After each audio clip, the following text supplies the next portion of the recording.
ಈ ಒಂದು ವಿಡಿಯೋದಲ್ಲಿ ನಿಮಗೆ ಇರುವಂತಹ ನುಡಿಗಟ್ಟು ಹಾಗೂ ದ್ವಿರುಕ್ತಿ ಪದಗಳಿಗೆ ಆನ್ಸರ್ಗೆ ಉತ್ತರಗಳನ್ನ ಕೊಡ್ತಾ ಹೋಗ್ತೀನಿ. ಸ್ವಂತ ವಾಕ್ಯ ರಚನೆ ಆದರೂ ಕೂಡ ಒಂದು ಐಡಿಯಾ ಬರಲಿ ಅಂತ ಅಷ್ಟೇ. ನುಡಿಗಟ್ಟು ಅಂತಂದರೆ ಆ ಪದದಲ್ಲಿ ಬೇರೆನೇ ಅರ್ಥ ಇರುತ್ತೆ. ಫಾರ್ ಎಕ್ಸಾಂಪಲ್ ದಾರಿದೀಪನೇ ತಗೊಂಡ್ರೆ ಹಂಗಂದ್ರೆ ರೋಡ್ ಲೈಟ್ ಅಂತ ಅರ್ಥ ಬರಲ್ಲ. ದಾರಿದೀಪ ಅಂದರೆ ಇನ್ನೊಬ್ರು ಬಾಳಲ್ಲಿ ನಾವು ಬೆಳಕಾಗೋದಾಗಿರ್ಬೋದು, ಅಥವಾ ಇನ್ನೊಬ್ರು ಬಾಳಲ್ಲಿ ನಾವು ಇನ್ಸ್ಪಿರೇಷನ್ ಆಗೋದಾಗಿರ್ಬೋದು, ಒಬ್ರಿಗೆ ಹೆಲ್ಪ್ ಆಗೋದಾಗಿರ್ಬೋದು, ಅದು ದಾರಿದೀಪ ಅನ್ನೋದಾಗುತ್ತೆ. ಸೊ ಇದಕ್ಕೆ ನಾವು ಸ್ವಂತ ವಾಕ್ಯವನ್ನು ರಚಿಸ್ತಾ ಹೋಗಬೇಕಾಗುತ್ತೆ. ಒಂದು ಐಡಿಯಾ ಬರಲಿ ಅಂತ ಎಲ್ಲದಕ್ಕೂ ಉತ್ತರವನ್ನು ಕೊಡ್ತಾ ಹೋಗ್ತೀನಿ. ಮೊದಲನೇದು ದಾರಿದೀಪ. ಸರ್ ಎಂ ವಿಶ್ವೇಶ್ವರಯ್ಯನವರು ಆಧುನಿಕ ಇಂಜಿನಿಯರ್ಗಳಿಗೆ ದಾರಿದೀಪವಾಗಿದ್ದಾರೆ. ಎರಡನೇದು ಕತ್ತಿಮಸೆ. ಕತ್ತಿಮಸೆಯೋದು ಅಂತಂದ್ರೆ ಏನು? ಅವ್ರ ವಿರುದ್ಧ ಏನಾದರೂ ಒಂದು ಪಿತೂರಿ ಮಾಡ್ತಾ ಇರೋದು ಅನ್ನೋ ಥರ ಅಲ್ವಾ. ಹಾಗಾಗಿ ದುರ್ಯೋಧನನು ಸಾಯುವ ಕೊನೆ ಕ್ಷಣದವರೆಗೂ ಪಾಂಡವರ ವಿರುದ್ಧ ಕತ್ತಿಮಸೆದನು. ಮೂರನೇದು ಗಾಳಿಗೆ ತೂರು. ಗುರು ಹಿರಿಯರ ಮಾತುಗಳನ್ನು ಗಾಳಿಗೆ ತೂರುವುದು ಒಳ್ಳೆಯದಲ್ಲ. ನಾಲ್ಕನೇದು ಕೈಯೊಡ್ಡು. ಸಮಾಜದಲ್ಲಿ ಸ್ವಾಭಿಮಾನಿಯಾಗಿ ಬದುಕಬೇಕೇ ವಿನಃ ಪರರಲ್ಲಿ ಕೈಯೊಡ್ಡಬಾರದು. ಐದನೇದು ಅಜ್ಜನ ಕಾಲದ್ದು. ಮರ ಅಜ್ಜನ ಕಾಲದ್ದು ಎಂದು ನೇಣು ಹಾಕಿಕೊಳ್ಳಲಾಗದು. ಆರನೇದು ಹಿತ್ತಾಳೆ ಕಿವಿ. ಚಾಡಿಕೋರರು ಹಿತ್ತಾಳೆ ಕಿವಿಯ ಸ್ವಭಾವದವರು. ಏಳನೇದು ಕಣ್ಣು ಕೆಂಪಗೆ ಮಾಡು. ಪರೀಕ್ಷೆಯಲ್ಲಿ ಪಾಸಾಗಲಿಲ್ಲ ಎಂಬ ಸುದ್ದಿ ಕೇಳಿ ತಂದೆ ಕಣ್ಣು ಕೆಂಪಗೆ ಮಾಡಿಕೊಂಡರು. ಎಂಟನೇದು ಕಪಿಮುಷ್ಟಿ. ಭಾರತ 200 ವರ್ಷಗಳ ಕಾಲ ಆಂಗ್ಲರ ಕಪಿಮುಷ್ಟಿಯಲ್ಲಿತ್ತು. ಒಂಬತ್ತನೇದು ರೈಲು ಬಿಡು. ಉತ್ತರ ಕುಮಾರ ಹೆಂಗಸರ ಎದುರಿಗೆ ತಾನು ಪರಾಕ್ರಮಿ ಎಂದು ರೈಲು ಬಿಟ್ಟನು. ಇನ್ನು 10ನೇದು ಕೈ ಕೊಡು. ಒಮ್ಮೊಮ್ಮೆ ಮುಂಗಾರು ಮಳೆ ಕಾಲಕ್ಕೆ ಸರಿಯಾಗಿ ಸುರಿಯದೆ ಕೈ ಕೊಡುತ್ತದೆ. 11ನೇದು ಮುಖ ಊದಿಸು. ಪ್ರವಾಸಕ್ಕೆ ಕಳುಹಿಸಿಲ್ಲ ಎಂದು ನನ್ನ ಸ್ನೇಹಿತ ಮುಖ ಊದಿಸಿಕೊಂಡು ಮನೆಯಲ್ಲೇ ಇದ್ದಾನೆ. 12ನೇದು ಎಳ್ಳು ನೀರು ಬಿಡು. ಕೆಟ್ಟ ಅಭ್ಯಾಸಗಳಿಗೆ ಎಳ್ಳು ನೀರು ಬಿಡುವುದೇ ವಾಸಿ. 13ನೇದು ಹುಡುಗಾಟಿಕೆ. ಅತಿಯಾದ ಹುಡುಗಾಟಿಕೆ ಒಮ್ಮೊಮ್ಮೆ ಅಪಾಯಕ್ಕೆ ಎಡಮಾಡಿಕೊಡುತ್ತದೆ. 14ನೇದು ಹೊಟ್ಟೆ ಹೊರೆ. ಮನುಷ್ಯರು ಹೊಟ್ಟೆ ಹೊರೆಯಲು ನಾನಾ ಕೆಲಸಗಳಲ್ಲಿ ತೊಡಗುತ್ತಾರೆ. 15ನೇದು ಸಿಂಹ ಸ್ವಪ್ನ. ಭೀಮನೆಂದರೆ ಕೌರವನಿಗೆ ಸಿಂಹ ಸ್ವಪ್ನದಂತೆ. 16ನೇದು ತಲೆಬಾಗು. ಹಿರಿಯರ ಎದುರು ತಲೆಬಾಗಿ ನಡೆಯುವುದು ಘನತೆಯನ್ನು ತರುತ್ತದೆ. 17ನೇದು ಚಳ್ಳೆಹಣ್ಣು ತಿನ್ನಿಸು. ಕಳ್ಳರು ಒಂದೊಂದು ಸಾರಿ ಪೊಲೀಸರಿಗೆ ಚಳ್ಳೆಹಣ್ಣು ತಿನ್ನಿಸಿ ಓಡಿ ಹೋಗುತ್ತಾರೆ. 18ನೇದು ಗತಿ ಕಾಣಿಸು.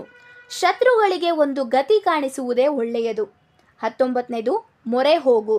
ಕಷ್ಟ ಬಂದಾಗ ದೇವರ ಮೊರೆ ಹೋಗುವುದು ಸಾಮಾನ್ಯ ವಿಷಯ. 20ನೇದು ಕಾಲು ಕೀಳು. ಸ್ನೇಹಿತನಿಗೆ ಕಷ್ಟ ಬಂತು ಎಂದು ಉಳಿದವರು ಕಾಲು ಕೀಳುವುದು ಒಳ್ಳೆಯದಲ್ಲ. 21ನೇದು ಬೇರೂರು.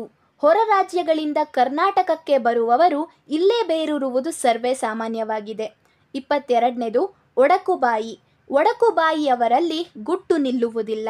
23ನೇದು ಕೈ ಬೆಚ್ಚಗೆ ಮಾಡು.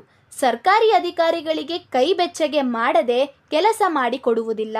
ಇನ್ನು ದ್ವಿರುಕ್ತಿನ ನೋಡೋದಾದ್ರೆ ಒಂದೇ ಪದನ ಎರಡೆರಡು ಸಲ ರಿಪೀಟ್ ಮಾಡ್ತೀವಿ. ಕೆಲವು ಸಲ ಏನೋ ಒಂದು ಸೆಂಟೆನ್ಸ್ ಬಳಸುವಾಗ, ಅಂದರೆ ಮೆಲ್ಲ ಮೆಲ್ಲನೆ, ಬೇಗ ಬೇಗನೆ, ಈ ರೀತಿ ಕೆಲವು ವರ್ಡ್ಸ್ನ ಹೇಳುವಾಗ ಅದಕ್ಕೆ ಯಾವ ರೀತಿ ಸ್ವಂತ ವಾಕ್ಯವನ್ನು ರಚಿಸ್ಬೋದು ಅಂತ ಎಕ್ಸಾಂಪಲ್ಸ್ ಕೊಡ್ತಾ ಹೋಗ್ತೀನಿ. ಅಂದರೆ ಆನ್ಸರ್ ಕೊಡ್ತಾ ಹೋಗ್ತೀನಿ, ನೀವು ಯಾವ ರೀತಿ ಬೇಕಾದರೂ ರಚನೆಯನ್ನು ಮಾಡ್ಬೋದು. ನಾಡಿನ ಪ್ರಗತಿಗೆ ಸರ್ಕಾರ ಉತ್ತಮ ನಿರ್ಧಾರಗಳನ್ನು ಬೇಗ ಬೇಗ ಕೈಗೊಳ್ಳಬೇಕು. ಮೆಲ್ಲ ಮೆಲ್ಲನೆ. ಮಗು ಮೆಲ್ಲ ಮೆಲ್ಲನೆ ಹೆಜ್ಜೆ ಇಡುತ್ತಾ ನಡೆಯುವುದನ್ನು ಕಲಿಯಿತು. 3ನೇದು ಓಡೋಡಿ. ಬೆಳ್ಳಿ ಲೋಟ ಕಳೆದು ಹೋದ ಸುದ್ದಿಯನ್ನು ಕೇಳಿ ಕುದುಪ ಓಡೋಡಿ ಬಂದ. 4ನೇದು ನಡೆದು. ಊರಿಗೆ ಬಸ್ ವ್ಯವಸ್ಥೆ ಇಲ್ಲದೆ ಪ್ರತಿದಿನ ಕಾಲೇಜಿಗೆ ಹೋಗಲು 5 ಕಿಲೋಮೀಟರ್ ನಡೆದು ಸುಸ್ತಾಗುತ್ತೇವೆ. 5ನೇದು ಪರಿಪರಿಯಾಗಿ. ಚಿನ್ನಮ್ಮ ಬೆಳ್ಳಿ ಲೋಟ ನದಿಯಲ್ಲಿ ಮುಳುಗಿ ಕಳೆದು ಹೋಯಿತು ಎಂದು ದಣಿಗಳಲ್ಲಿ ಪರಿಪರಿಯಾಗಿ ಬೇಡಿಕೊಳ್ಳುತ್ತಾಳೆ. 6ನೇದು ಹೌದು ಹೌದು. ರಾಜನ ಆಜ್ಞೆಗೆ ಮಂತ್ರಿ ಮತ್ತು ಸೈನಿಕರು ಹೌದು ಹೌದು ಎಂದು ಒಪ್ಪಿಗೆ ಸೂಚಿಸಿದರು. 7ನೇದು ನೋಡು ನೋಡು. ವಿದ್ಯಾಭ್ಯಾಸ ಮಾಡುವಾಗ ನೋಡುತ್ತಿದ್ದಂತೆ 1 ವರ್ಷ ಕಳೆದೇ ಹೋಗುತ್ತದೆ. 8ನೇದು ನಲಿದು. ಮಳೆಗಾಲದ ಸಮಯದಲ್ಲಿ ನವಿಲುಗಳು ನಲಿದು ಕುಣಿದಾಡುತ್ತವೆ. 6ನೇದು ಕುಣಿ. ಶಾಲೆಯಲ್ಲಿ ಆಟವಾಡುವಾಗ ಮಕ್ಕಳು ಕುಣಿದು ಸಂತಸ ಪಡುತ್ತಾರೆ. 10ನೇದು ತುತ್ತ ತುದಿ. ಶ್ರಾವಣ ಬೆಳಗೊಳದಲ್ಲಿ ಬಾಹುಬಲಿ ಬೆಟ್ಟದ ತುತ್ತ ತುದಿಯಲ್ಲಿ ನಿಂತಿದ್ದಾನೆ. 11ನೇದು ಆಗಲಿ. ಸರಿಯಾದ ಅರಿಯುಳ್ಳವನು ಎಲ್ಲದಕ್ಕೂ ಆಗಲಿ ಎಂದು ಒಪ್ಪುವುದಿಲ್ಲ. 12ನೇದು ಬಿದ್ದು. ಹಾಸ್ಯ ಕಾರ್ಯಕ್ರಮದಲ್ಲಿ ಭಾಗವಹಿಸಿದ ಜನ ಹಾಸ್ಯವನ್ನು ಕೇಳಿ ಬಿದ್ದು ನಕ್ಕರು. 13ನೇದು ನಡುವೆ ದೂರದರ್ಶನದಲ್ಲಿ ಪ್ರಸಾರವಾಗುವ ಕಾರ್ಯಕ್ರಮಗಳ ನಡುವೆ ಜಾಹೀರಾತುಗಳು ಪ್ರಸಾರವಾಗುವುದು ಬೇಸರ ತರುತ್ತದೆ. 14ನೇದು ಹಳೆಯ ಮನೆಯಲ್ಲಿರುವ ಹಳೆಯ ವಸ್ತುಗಳನ್ನು ತುಂಬ ಜೋಪಾನವಾಗಿ ಕಾಪಾಡಿಕೊಂಡು ಬರುವುದು ಒಳ್ಳೆಯದು. 15ನೇದು ಬರೆದು ಪರೀಕ್ಷೆಗೆ ಮುನ್ನ ಉತ್ತರಗಳನ್ನು ಬರೆದು ಅಭ್ಯಾಸ ಮಾಡುವುದು ಒಳ್ಳೆಯದು. ಇದಿಷ್ಟು ನಿಮಗೆ ಇರುವಂತಹ ಕ್ವೆಶ್ಚನ್ಗೆ ಆನ್ಸರ್ ಆಗಿದೆ. ಇದು ನಿಮಗೊಂದು ಐಡಿಯಾನ ಕೊಡುತ್ತೆ ಯಾವ ರೀತಿ ನೀವು ವಾಕ್ಯವನ್ನು ರಚಿಸಬೇಕು ಅಂತ. ಹಾಗಾಗಿ